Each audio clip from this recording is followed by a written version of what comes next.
अब फैसल ने अगर रियल इस्टेट जो है ना स्टार्ट किया, तो मैं अगर फैसल से पूछूं कि भाई इस वक्त जेन्युइनली कराची में कौन सी ऐसी जगहें हैं जहाँ पे इन्वेस्ट करना चाहिए प्रॉपर्टी में, कौन से ऐसे एरियाज़ हैं जहाँ पे ना कोई इतने फ्रॉड के चक्कर हैं, और मतलब बस ये कि भले तुमसे ना हो, किसी से भी करें या कोई भी डील कर रहा हो, लेकिन ये वो जगहें हैं जहाँ पे आप इन्वेस्ट करें, आपको फ्यूचर में फ़ायदा होगा। यार देखिए, इसमें 2-3 चीज़ें मद्देनज़र रखनी होती हैं हमें इन्वेस्टमेंट करते हुए, जो मैंने अपने इस टाइम पीरियड में पूरा सीखा। अच्छा, ऐसा नहीं है कि मैं रियल इस्टेट 1.5 साल से कर रहा हूँ तो मुझे 1.5 साल से ही नॉलेज है। मैं पहले अपनी इन्वेस्टमेंट करता आया हूँ, और मेरे वालिद पर्सनल भी किए हैं, और मेरे वालिद साहब का इसी से ताल्लुक था, कंस्ट्रक्शन सही है ही करते थे वो, तो वो इनहेरिटेड वाला मामला समझ गया। ये शौक से कर रहा हूँ, खून में है तुम्हारे, सरिया सीमेंट में सर, मैंने ये करना है। सही है। मैं बात बात पे फोकस कर रहा था कि जब यहीं रहना है तो फिर यहीं काम करना है तो करेंगे सर, डरेंगे नहीं। अच्छी बात है यार, मुझे बड़ा अच्छा लग रहा है कि एटलीस्ट चलो कोई तो है जो मतलब एटलीस्ट मोटिवेशन वाली बात कर रहा है। तो खैर एनीवे, एरियाज़ की हम बात कर रहे थे, कौन से इस वक्त होने चाहिए? 4-5 अगर नाम हम लें। देखिए, मैं आपको मिसाल देके बताता हूँ। एक एरिया है कराची में, स्कीम 33। सही है, बहुत नाम सुना होगा आपने, बहुत सारी चीज़ों का, बट उसके अंदर भी बहुत सारे वबाल हैं अंदर। सर वबाल हर जगह होते हैं, हर एरिया में होते हैं, आपने निकालना होता है अच्छा कौन। हाँ सही है, ठीक है। मैं कहता हूँ अगर आपका 2 वजूहात की वजह से आप हमारे पास आते हो, या तो आपको रिहाइश के लिए कोई चीज़ चाहिए होती है, इन फ्यूचर आपने रहना है, या फिर आप आते हैं कि यार हम कुछ बना लेते हैं, इन्वेस्टमेंट करते हैं ताकि हमारा पैसा रखे हुए डी वैल्यू। ऐसा ही है। हम बात करते हैं सबसे पहले इन्वेस्टमेंट की। मैं सबको ये समझाता हूँ कि सर स्कीम 33 है, वो स्टार्ट हुआ, एक वक्त था वहाँ इन्वेस्ट करने का, अब ख़त्म हो गया, अब वो फुल हो गया, वो अब अपने पूरे पीक पे पहुँच चुका है। अब सेकेंडरी मार्केट के लिए सही रहा है वो। उसने जहाँ तक जाना था पर स्क्वायर फीट के रेट उसके वहाँ तक जा चुके हैं, अब पैसे पूरे हो गए। अब अगर आप वहाँ जाके कोई चीज़ लेते हो तो आप मुल्क के हालात पे डिपेंडेंट होंगे, और स्लोली ग्रेजुअली जिस तरह से प्रॉपर्टी बढ़ती है, हमारे आपके घर वैसे बढ़ते रहेगा। आपने ढूंढना है अंडर डेवलप्ड एरिया। बिल्डर कहाँ चीज़ बनाता है? बिल्डर बनाता है वहाँ जहाँ उसके पास जगह होती है, स्पेस होती है। कराची में नहीं है, ख़त्म हो गई है।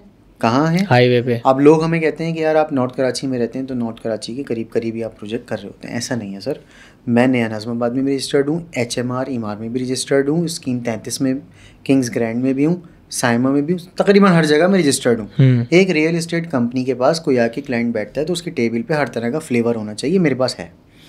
पर मेरा फोकस सरजानी पर है या नॉर्थ कराची पर है। उसकी वजह है, देखिए हमारा शहर बढ़ रहा है, हमारा शहर जाएगा M10 की तरफ। M10 की तरफ जाते हुए सबसे पहले बीच में आएगा सरजानी। और ये नाम ऐसा है, ये टैगलाइन ऐसी है, ये चीज़ ऐसी है, लोगों के जहन में आता है बिल्कुल लोअर मिडिल क्लास अजीब सी जगह। ऐसा नहीं है। सबसे पहले वो आबाद होगा, आबाद होने के बाद M10 आएगा, फिर M9 की कहानी चलेगी। वहाँ मेरे पास बहुत सारे ऐसे प्रोजेक्ट हैं जहाँ पे इन्वेस्ट कर सकते हैं। रेट में आपको फ़र्क बताता हूँ, स्कीम 33 जहाँ से शुरू हुआ था वहाँ पे इस वक्त सरजानी खड़ा हुआ है। मैं कहता हूँ एक मिसाल ले लेते हैं, चलें। इन्वेस्टमेंट आपने करनी है, आप जा रहे हैं एक एरिया में जहाँ पहले से बड़ी रोशनी है, रोडें बनी हुई हैं, लोग रह रहे हैं, ऐसी जगह इन्वेस्टमेंट आप नहीं करेंगे। पैसे बढ़ते गए में चीज़ के, जब अंडर डेवलप्ड एरिया होता है, जीरो से आपने वहाँ पे ले लिया, आपने 7,900 के रेट पे एक अपार्टमेंट ले लिया, मैं पर स्क्वायर फीट की बात कर रहा हूँ। जैसे ही वो रोड बनेगी, जैसे ही उस चौरंगी पे थोड़ी रौनक होगी, जैसे ही स्ट्रीट लाइट जलेंगी, बिल्डर पैसे बढ़ाएगा। जैसे ही उस एरिया पे मजीद बिल्डर आना शुरू होंगे, बिल्डर पैसे बढ़ाएगा। जैसे ही आपकी बिल्डिंग थोड़ी सी ऊपर जाना शुरू होगी, पैसे बढ़ते रहेंगे। तो आपने इन्वेस्टमेंट ऐसी जगह करनी है जो अभी इनिशियल फेज पे हो एरिया, और मैक्सिमम शहर के करीब हो। समझ गया। तो उसी एरिया पे मैं बैठा हूँ, उसी एरिया पे मैं काम कर रहा हूँ, मेरे पास बहुत सारे प्रोजेक्ट्स हैं जहाँ आप आके इन्वेस्ट कर सकते हैं। मैं ये कहता हूँ। अब दूसरी बात आ गई रिहाइश की। अब आप इसमें डिपेंड करते हैं, जैसे आप निकले थे एक बजट लेके जिसमें आपको बहुत सारे लोग मंजन दे रहे थे कि आप पोर्शन ले लें। आपने बहुत अच्छा फैसला किया, आपने नहीं लिया। ऐसी चीज़ पे हम क्यों जाएं जो कि इलीगल है, आज नहीं तो कल गिर जानी है भाई। वही वाली बात हो गई ना, चलेगी तो चांद तक, शाम तक। सही बात। तो ऐसी चीज़ पे हम क्यों इन्वेस्ट करें यार, हमारी जमा पूंजी होती है। मेरी अम्मी मुझे कहती हैं, बेटा तुमने जो काम शुरू किया है ना, इसमें लोगों की जमा पूंजी लग जाती है। ऐसे ही इसीलिए पूछा मैंने। कदम रखना सर। तो मैं ये कहता हूँ कि हमसे ज़्यादा कौन डरेगा? आप तो डर रहे हैं लेते हुए, मैं उससे ज़्यादा डर रहा हूँ बेचते। सही बात है यार। सामने बैठ के एक आंटी मुझे कहती हैं कि बेटा बस देख लो, बस तुम्हारे भरोसे आए हम। प्रेशर पता है मुझे पता है कि यार 100% ऑथेंटिक है, ये बिल्डर तो कर ही नहीं सकता, लेकिन फिर भी ना दिल में से एक धक धक धक धक धक शुरू हो जाती है।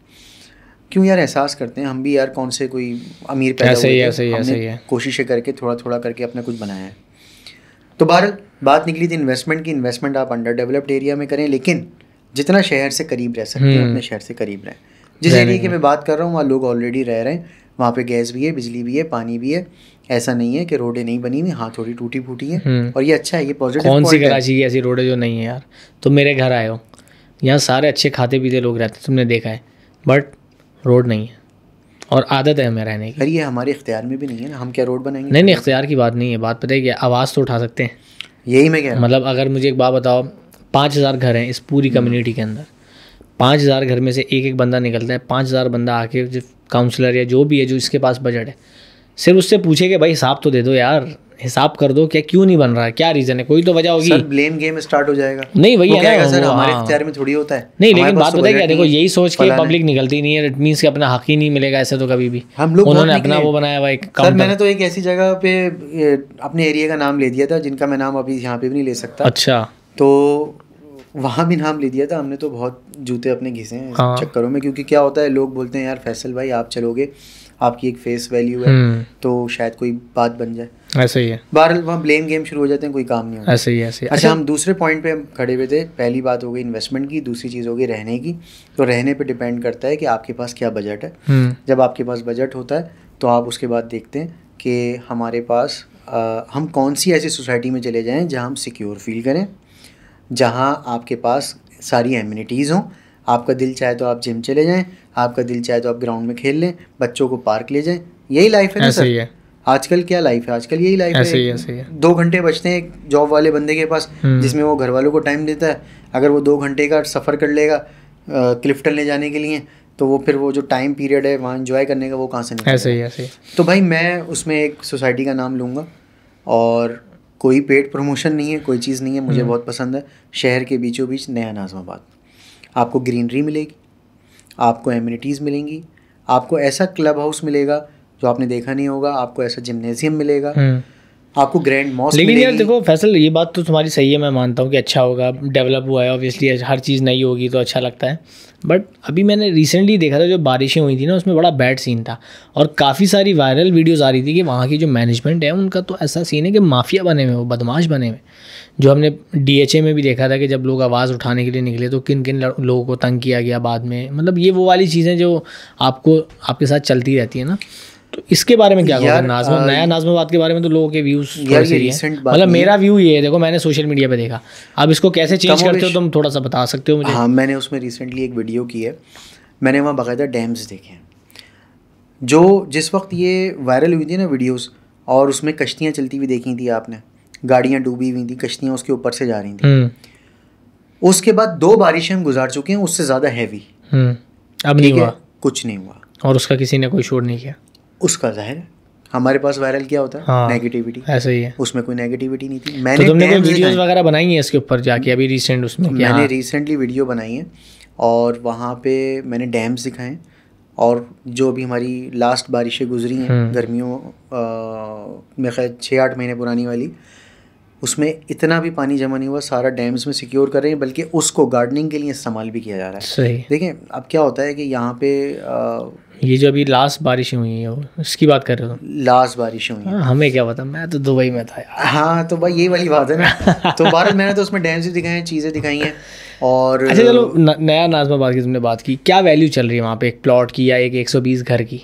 कितना इन्वेस्टमेंट चाहिए या कितना पैसे चाहिए आपको खरीदने के लिए? बताओ, डायरेक्ट बताओ। मैं मजे का सीन बताता हूँ स्ट्रेट, मतलब दुकान से लेने 17 लाख रुपए का या उससे भी कम का एक प्लॉट वहाँ पे 120 गज का आपको मिल जाता। 17 लाख रुपए का मिल जाता था, ठीक है, जिस वक्त ये लॉन्च हुआ था। सही है, आई गेस 8 साल पहले। 8 साल पहले, ठीक है। अभी कितना है? आज वो 1,40,00,000 रुपए का है एवरेज। सही है, ठीक है, सही है। इसको कहते हैं इन्वेस्टमेंट। उस बंदे ने जिसने भी लिया होगा उस वक्त इन्वेस्ट किया जिस वक्त वहाँ कुछ नहीं था। ये आज मैं एक चीज़ बोलूँ मैं फैसल, सॉरी बात काट रहा हूँ, कि जैसे तुमने कहा कि 17 लाख रुपए का जो था अभी वो 1,40,00,000 का है, बट उस टाइम डॉलर की भी तो देखो, पैसे की वर्थ भी तो अलग थी ना। मतलब अगर ठीक है 1,40,00,000 है, जिसमें से समझ लो उसको 1,20,00,000 का फ़ायदा हुआ है ऑलमोस्ट, बट वो 1 करोड़ 20 लाख का नहीं है, टेक्निकली वो देखा जाए तो वो डबल से भी ज़्यादा हो चुका है ना डॉलर उस 8 साल के लेकिन आपने तो रुपीस इन्वेस्ट किया था। आप मेरी बात सुनिएगा, अगर वो 17 लाख रख के बैठे रहते तो क्या वो नहीं वो तो बात सही है, लेकिन मैं ये कह रहा हूँ कि जैसे लोग अभी इस नज़रिए से देखें कि यार हमें 1 करोड़ 20 लाख का मुनाफा 8 साल के अंदर, बट वो जेन्युइनली वो देखा जाए तो 50-60 लाख का मुनाफा है 8 साल। ये तो हमारे मुल्क के हालात। हाँ ये भी तो मसला है ना, देखो ये भी देखना पड़ता है। अभी मुझे याद है मेरी बहन ने इन्वेस्टमेंट यहाँ की थी एक फ्लैट के अंदर ना, तो उसने आज से कुछ 4 साल पहले 5 साल पहले की थी। उस वक्त दिरहम का रेट अलग था, उसने अपने दिरहम में कमाए हुए थे, दिरहम से उसने किया। अब वो मुझे कहती है यार मैं बेचूंगी ना, मुझे पता है ये जितने का भी जा रहा है कुछ भी कर रहा है मुझे फ़ायदा नहीं देखेगा, ये नुकसान ही देखेगा। क्यों? क्योंकि मैंने तो दिरहम में कमाए थे ना। अब पाकिस्तान में कमाए हुए होते तो मसला नहीं था, चलो यार इतने में गया इतने तो हो गए, बट ये वाला सारा मसला होता है। अच्छा देखेंगे जो फॉरेनर्स है ना और जो अलग करेंसी में ओवरसीज पाकिस्तानी, उनका सवाल बड़ा जेन्युइन है। हाँ उनका तो एक, लेकिन अगर हम एज अ पाकिस्तानी और हमारे तो मसला नहीं है, अगर वो 17 लाख रुपए हम रख के बैठे रहते तो आज वो 17 ही होते, जबकि वो बुरे बल्कि ज़्यादा हो जाते यार, कम हो जाते और मतलब 17 से मतलब दिखने में वो 17 ही रहते लेकिन वो किसी काम के नहीं होते। ऐसे ही ठीक है, ऐसे ही। तो बात चली थी नया नाज़माबाद की, 1 करोड़ 40 लाख का 1,120 गज का वो है। अब मैं आपको बता रहा हूँ हाँ, कि ये सिर्फ प्लॉट है। सही है। 1 करोड़ 40 लाख का अगर आप उस पर जाके कंस्ट्रक्शन करवाते हैं तो आपको वो 220 का अच्छी कंस्ट्रक्शन के साथ पड़ जाएगा। तो इतनी अच्छी लग्जरी लिविंग वो दे रहे हैं कि वर्थ इट है सर। 2 करोड़ है कि मैं गया नहीं हूँ नया नाज़माबाद, ये जाएंगे कैसे? आपने सखी हसन चौरंगी जो कि हमारी शादी हॉल की लिए काफ़ी मशहूर है, वहाँ से अंदर जा रहे हैं। वहाँ से सर इन्होंने स्पेशली अपना एक ब्रिज बनाया है। अच्छा, कई अरब रुपए लगा के आपने वो ब्रिज चढ़ना है और जब आप उतरेंगे तो आप नए नाज़माबाद के गेट पे। और कितनी देर का है सखी हसन चौरंगी से? यार ये ब्रिज क्रॉस हो जाएगा मेरे ख्याल है मैक्सिमम 3 to 5 मिनट्स में। सही है, आप सामने नाज़माबाद में होंगे। मतलब मैं कन्विंस हो गया था अपने लिए। यार एक काम करो ना फैसल, 2 2 BHK पार्सल कर दो और 3-4 कर दो 3DD, मतलब 3 BHK, ठीक है ना? ये ज़रा देख लो, वापसी जाते हुए ले लूँगा। सर आपसे ना हमारी एक सेल्स की एग्जीक्यूटिव है, सही और रब्ता करेंगे, आप उनसे गंदी बात नहीं करिएगा। अरे यार कैसी कर रहे हैं फैसल भाई यार, ये भी कोई बोलने की बात थी यार, ये तो कंफर्म है करूँगा मैं। बस आपके बाद फॉलो अप कॉल जाना शुरू हो जाएगी। नहीं खैर एनीवे।